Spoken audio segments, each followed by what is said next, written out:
Geoff's staying up high going in the corner. He's not following the truck in front of him. Don't know what's going on there. Whoa! Oh, look out! We got trouble. This is going to hurt. Uh-oh. Oh, my. Oh,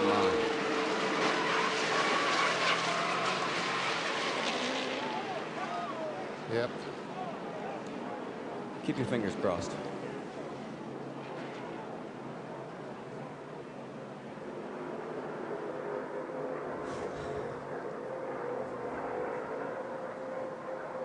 And it was so good for so long, and it turned into so bad so quickly.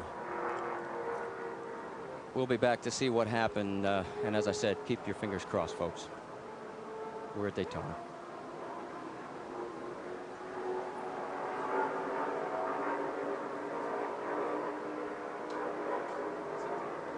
Bodine. Okay.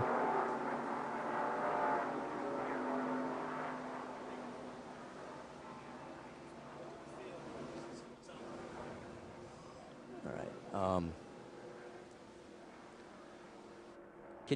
Can you give us a replay so we can see?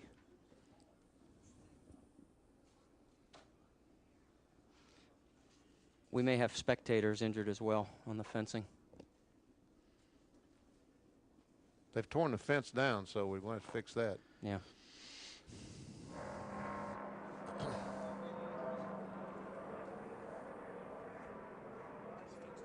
Yeah, right down here.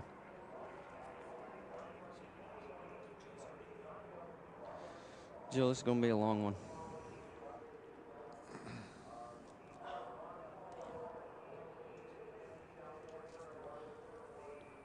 Do a truck count, please. Okay. Watch that back up, Ray.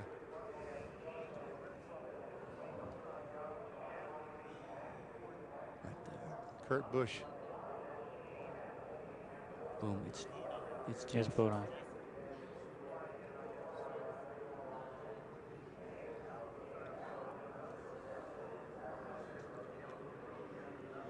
We're back at Daytona International Speedway.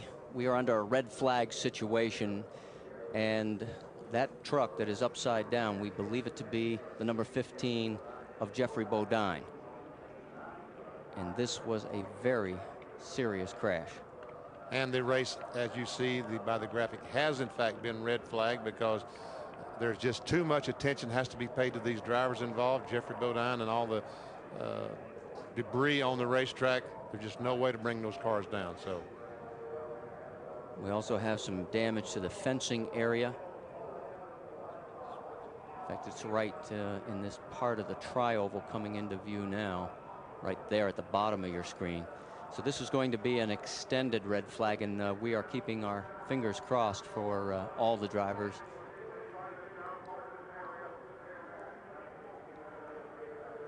The trucks have been stopped back before. There you see them lined up right before they would come into pit in. Drivers are staying in the trucks right now. that's Lonnie Rush's vehicle, the Hastings Fielder truck, being towed back to the garage area.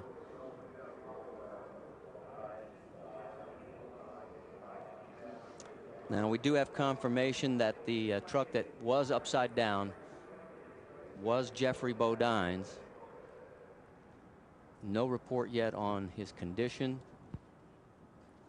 and we will keep you posted and keep our fingers crossed as we are under a red flag here at Daytona International Speedway. Stay with us. We'll be back right after this.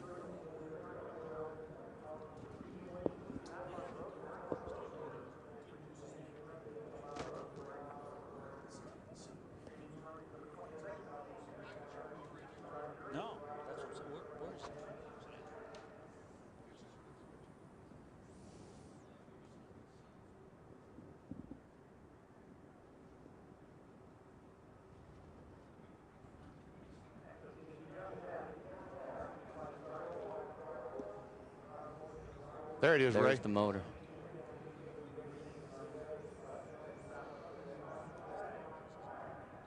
Yeah. Yeah. Yeah, we've got some medical people down at that section of the track.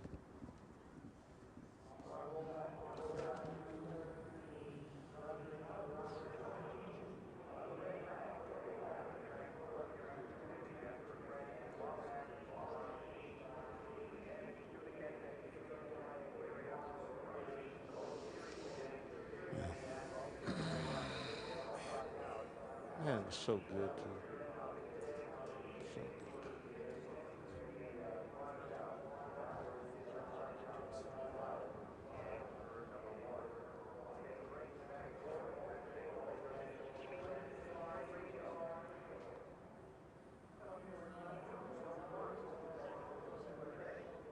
So good. We're under a red flag condition here at Daytona International Speedway.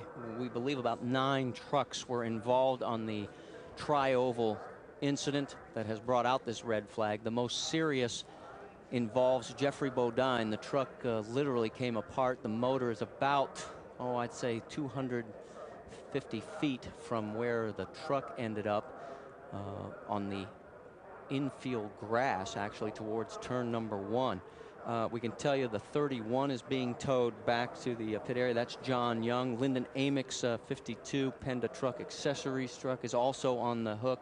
The 46 Axiom Ford is also involved in this and on the back of a flatbed being pulled out. And you can see the safety crews from high above working to take care of Geoff and get him out of the truck. We believe that they have gotten him out. We have no report yet on his injuries, and we will certainly not speculate or say anything.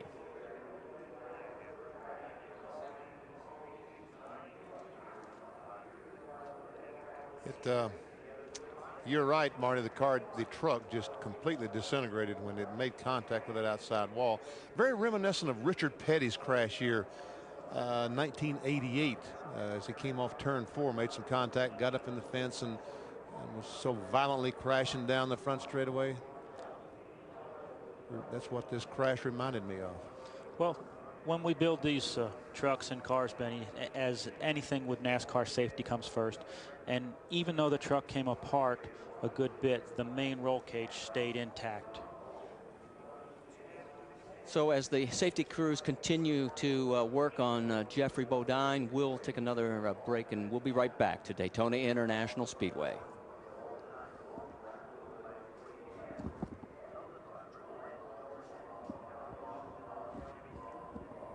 Can they? Yes, but I don't want to say, you know. Yeah, I mean,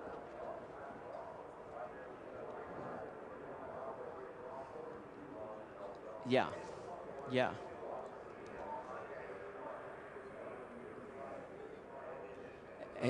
Dave or Amy, do you guys get any word from Bodine's pit? Can you hear me right? The only thing we got across the scanner was that one of the crew members.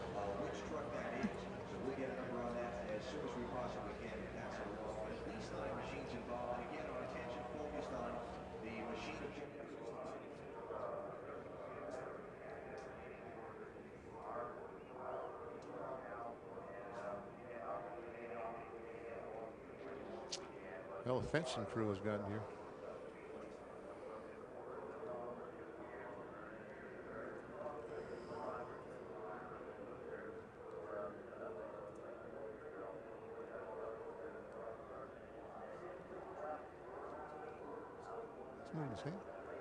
Sorry.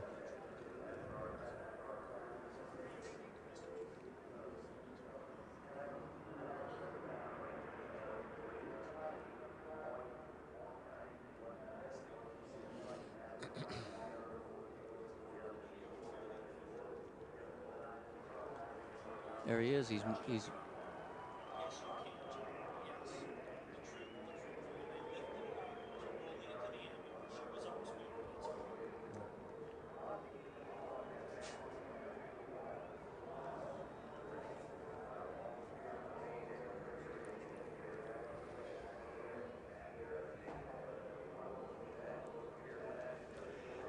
back at Daytona International Speedway at the inaugural running of the Daytona 250. We are under a red flag situation after a 9-vehicle crash on the tri-oval involving Geoff Bodine, and the most serious element of the crash.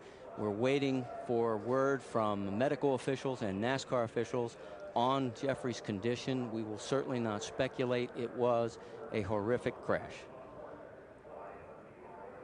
Now, this is just a few seconds ago. There, look at Geoff. He's moving his arms. That is the best news we could give you. He's moving that bag, and So Jeffrey is alert, at least, and conscious and able to move.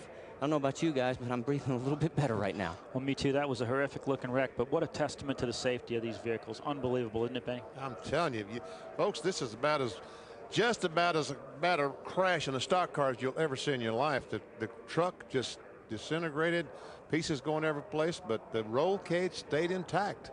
Where the driver sits stayed intact and bounced across the racetrack. Now, we want to show you just how much it came apart. That is the motor. And there is the place where it ended up. And then this is about 250 to 300 feet back to where what's left of the truck. Now, there was contact with the catch fence, and that is the damage that is there. We do not know if there are any injuries to any spectators in the stands. But obviously this fence will have to be repaired before NASCAR will allow these trucks to continue this race. Meanwhile, all the other competitors, and you see another angle of the work being done on the catch fence in the tri-oval. The other competitors are stopped far from pit lane. No work allowed during a red flag situation. We're going to take another commercial break. We'll be back, and we'll try and get some more information. As soon as it is given to us, we'll pass it along to you here at Daytona.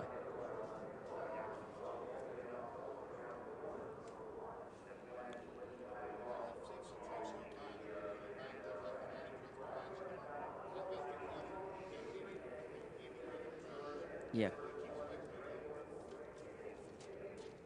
And is there a way? Hey guys.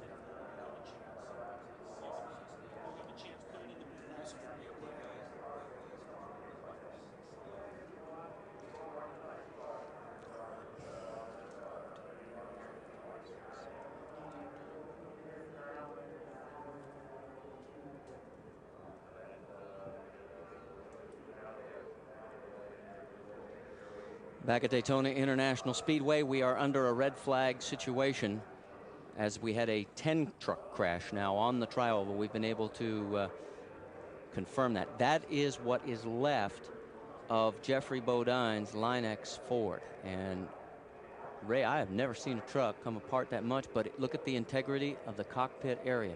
Well, that's one thing. NASCAR sends you rules. You have to build your NASCAR car or truck by those rules. And it's about 250 feet of round steel tubing that cage is made out of. And that's what you start with, the middle of that car. That's the most important part. With NASCAR racing, driver safety is first.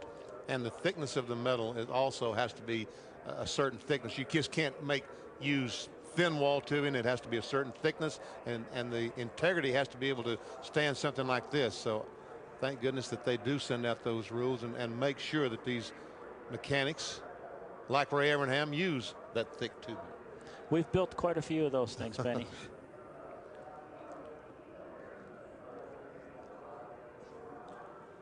Let's show you who was involved in this crash. Of course, we're keeping our attention on Jeffrey Bodine. Amy East and Dave Burns are checking on everybody else. John Young was involved, as was Rob Morgan, Lonnie Rush, Jamie McMurray, and then also Lyndon Amick, B.A. Wilson, Lance Norrick, Jimmy Kitchens, and Jimmy Hensley. Now, how many of those guys will make it back? A lot of those trucks sustained heavy damage, none more so, though, than the 15 of Jeffrey Bodine. So 10 trucks, and the rest of them you see there under the red flag conditions cannot go to pit lane, cannot have any work performed on them. And I know what's going through their minds. Benny, you've been there. You know, they are thinking about one thing right now. Is Jeffrey and everybody else okay? Jeffrey Bodine, and one thing certainly that this big crash like this will do, it will calm this race down for the last half of the race. We won't see the 3 wide and what have you until the last few laps. And again, when the checkered flag goes in the air, those drivers once again will be thinking of victory. They'll be smelling victory, and they'll be 3 wide. But at least for the next 40, 50 laps, this race will calm down a little bit. But until the crash, I mean, the first 57 laps of this thing, it was spectacular. These guys were running really well. And just 3 trucks wide in the tri-oval, a spot that it's very, very difficult to get through 2 wide, because that's one of the loosest points of the racetrack is a tri-oval. 3 wide, some contact. And is it because they forget that it's only 18 degrees of banking instead of 31? No, it is. No, they don't forget that. But the wide so loose, it is only 18 degrees of banking rather than the 31. That's the motor from Geoff Bodine's truck on the back of the hook. We already, if you were with us during the last segment, showed you that it ended up about 300 feet from where Geoff stopped his seemingly endless roll.